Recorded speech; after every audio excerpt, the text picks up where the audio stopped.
여러분 안녕하십니까. 세미나에 참석해 주신 존경하는 내기빈 여러분, 그리고 주제 발표와 토론을 맡아주신 학자 전문가 여러분, 최근 범세계적인 기후변화의 진행으로 국제에 대한 국제적인 관심과 연구의 중요성이 높아지고 있는 가운데 오늘 국지연구소, 한국회로연구회, 그리고 연세대 동서문제연구원 공동주최로 북극의 도전과 한국의 대응을 주제로 해양문제 세미나를 개최하게 된 것은 매우 뜻깊은 일이 아닐 수 없습니다. 더욱이 오늘 이 세미나는 유엔 해양법 협약의 발효에 따라 우리나라 최초로 국제해양법 재판소의 재판관을 역임하신 고지혜 박춘호 선생님의 일주기를 추모하는 자리이기도 하여 그 의미가 더없이 중요하다고 하겠습니다. 제가 한국회로연구회 회장으로서 오늘 세미나의 주제가 되는 북극 문제에 대해 몇 가지 말씀을 드릴 수 있게 된 것을 매우 영광으로 생각하면서 이 자리를 빌어 북극과 관련된 여러 차원에서의 중요성을 꼽아보고 이와 관련된 토론 의제를 던져보고자 합니다. 우리가 흔히 극지라고 하면 남극과 북극을 통틀어 말하는 것이지만 북극은 남극과 비슷한 점보다는 오히려 서로 대비되는 점이 많은 것으로 지적되고 있습니다. 우선 남극은 근본적으로 육지 대륙인 반면 북극은 베링 해협과 북대서양 방면의 일부를 제외하고는 그린랜드 및 북미 대륙과 유라시아 대륙으로 둘러싸인 지중해라는 점입니다. 또한 매서운 바람과 혹독한 추위는 양극지방의 공통된 특징이지만 이것에도 정도의 차이는 있습니다. 기본적으로 바다로 이루어진 북극이 대륙을 중심으로 구성되는 남극보다 훨씬 따뜻하다고 하겠습니다. 북극과 남극의 이러한 차이 때문에 북극 주변의 육지는 항상 얼음에 뒤덮여 있는 그 버려진 땅이 아니라 수천 년 이상 우리 인류가 거주해온 지역입니다. 또한 400여 종 이상 되는 식물군과 곰, 술록 등 수십 종의 포유동물도 번식을 지속하고 있습니다. 오늘의 주제가 되는 북극 문제를 완전히 이해하기 위해서는 무엇보다도 먼저 지구상 어디까지가 북극 지역인가를 알아야 하겠습니다. 우리가 흔히 북극이라고 말할 때 그것은 북극점을 중심으로 펼쳐지는 고위도 지방의 지역을 일컫습니다. 그러나 고위도 지방이 갖는 독특한 자연환경에도 불구하고 북극 지방의 단일한 경계선은 존재하지 않으며 그 정의가 여러 가지로 내려지고 있습니다. 일반적으로 인용되는 북극 지방의 경계선은 우리가 흔히 아틱 서클이라고 불리는 북극권, 그리고 남해의 북한선, 영구 해빙 경계선, 그리고 영구 동토대 등을 들 수 있습니다. 현재 과학적으로 가장 많이 받아들여지고 있는 북극 지방의 적절한 경계선은 하절기의 절정기간 중 기온이 섭씨 10도가 되는 지역을 연결한 이른바 10도씨 등원선이 되고 있습니다. 이 10도씨 등원선은 대체로 우리 눈으로 감지할 수 있는 수목 북한선 또는 툰드라 경계선과 같은 자연 경계선과 일치하고 있으며 위도상으로 유라시아 대륙 쪽에서는 북극권 내부에, 그리고 그린랜드, 캐나다 동북부 및 베링 해협 쪽에서는 북극권보다 훨씬 남쪽인 위도 55도선까지 남하하고 있습니다. 북극 지방의 경계선을 10도씨 등원선으로 삼을 경우 이 선 안에 포함되는 지역은 1,200 평방킬로미터 넓이의 북극해를 비롯해서 그린랜드, 캐나다 동북부의 도서지방, 아이슬란드 북부 등 모두 2천만 평방킬로미터 이상에 이르게 된다고 합니다.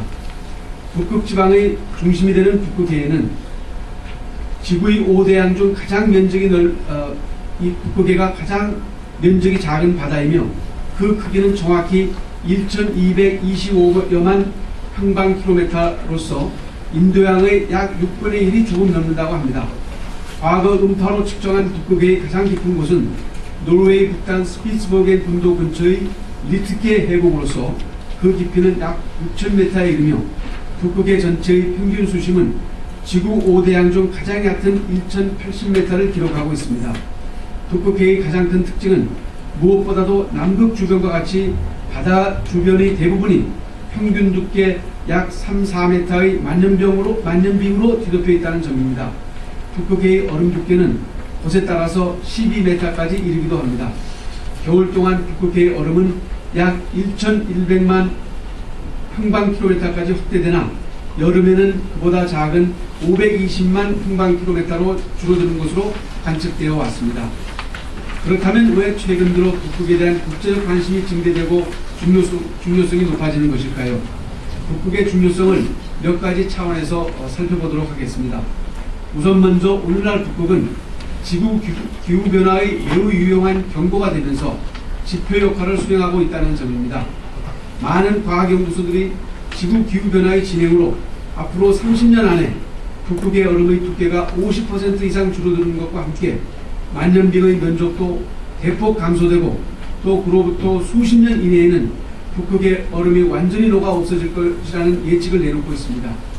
이는 지구온난화에 따른 기후변화의 결과를 그대로 반영하는 것이며 북극 얼음의 해빙은 기후변화의 심각성을 알려주는 적절한 지표가 되고 있는 것입니다.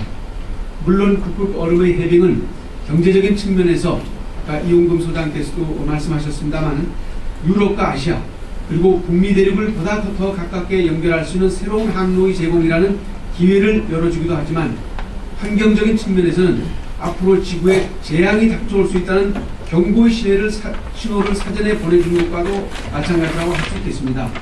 앞서 북극의 정의와 자연환경에 대해 설명드렸습니다만 기후변화로 인해 이는 모두 과거의 관찰에 지날 뿐 북극에 대한 새로운 정의와 설명이 필요할 때가 곧 도래할 것이라는 예측이 있습니다.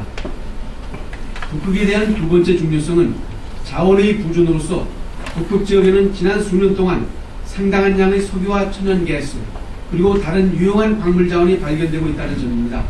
알래스카 북부의 뷰포트해라든지 러시아 콜라반도 북부의 바렌츠해 그리고 카라해 대륙등에서는 이미 수천억 배럴 이상의 석유와 수백억 조 큐빅미터 이상의 천연가스 매장량이 확인되어서 시추 작업이 한창인 것으로 알려지고 있습니다.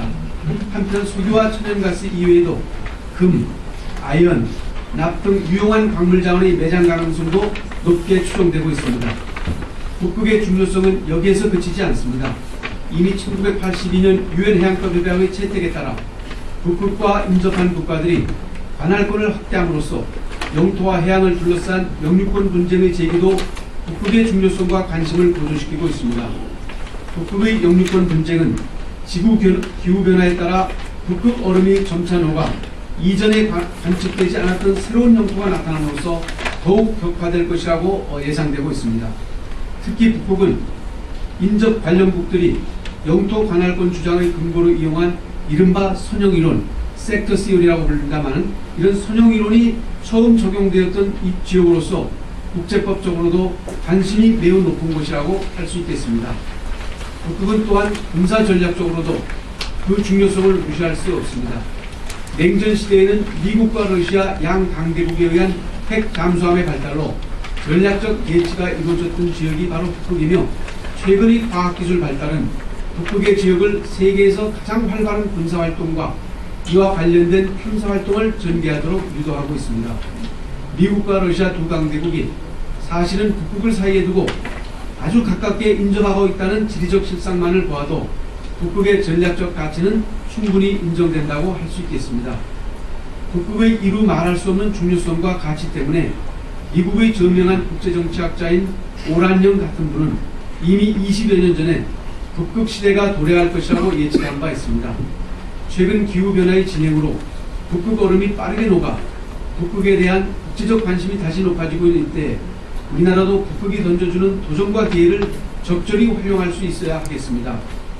마침 우리나라는 남극 연구에 대해서는 이미 20여 년의 경험을 쌓아온 바 있으며 북극 지역의 타산기지를 수년 전부터 운영하고 최근에는 새로운 세대의 쇠빙 연구선으로 아라운호를 진수시킨 바 있어 북극에 대한 연구는 준비는 물론이고